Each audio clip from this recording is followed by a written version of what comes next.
আপনারাও আমার এলাকার মানুষ যদি রাস্তা দিয়ে যাইতো, এই রাস্তা দিয়ে তারা বলতো 40 দিন পর্যন্ত এই রাস্তা অপবিত্র হয়ে গেছে, আবেগ থেকে বলতো বাবা এই কথা, এই রাস্তা দিয়ে গেছে, এই রাস্তার মধ্যে যাওয়া যাবে না, এরকম ভাবে তারা বলতো। আমার বিশ্বাস তারা যদিও জাহিরি যুগে নাই গো, কবর থেকে তাদের রূহগুলা আমাদের প্রতি খুশি হয়ে গেছে। আমার চাচা ছিল, চাচারা চলে গেছে। আমার এক চাচি চাঁদনে ভাইয়ের আম্মা জান বড় মহব্বত করতো, জানাজার জন্য ওসিয়ত করেছিল, তিনি চলে গেছে।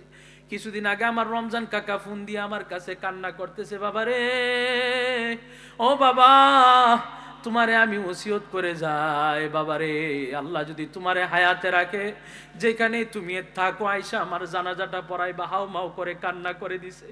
তবে বাবা আপনার নজরে আমার সবচেয়ে বড় সৌভাগ্য, আমার এলাকার মানুষ, আমার বাপ চাচারা আমারে বলতেই পারে, সুখীনগরে একজন মহিলা হঠাৎ করে তার স্বামী বলল যে তারা যে আমার এত ভালোবাসা, আমি জানতাম না, এটা আমার ভালোবাসা না।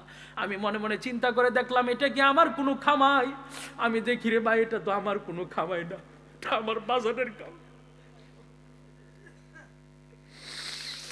জানাজার মাঠে গেলাম জানাজা পড়ানোর জন্য। জানাজার নামাজে আমি কথা বলে বললাম, জানাজার নামাজ পড়ানোর জন্য কেউ আসেনি? কয় না হুজুর, আমার স্ত্রী দুনিয়া থেকে যাওয়ার আগে ওসিয়ত করে গেছে।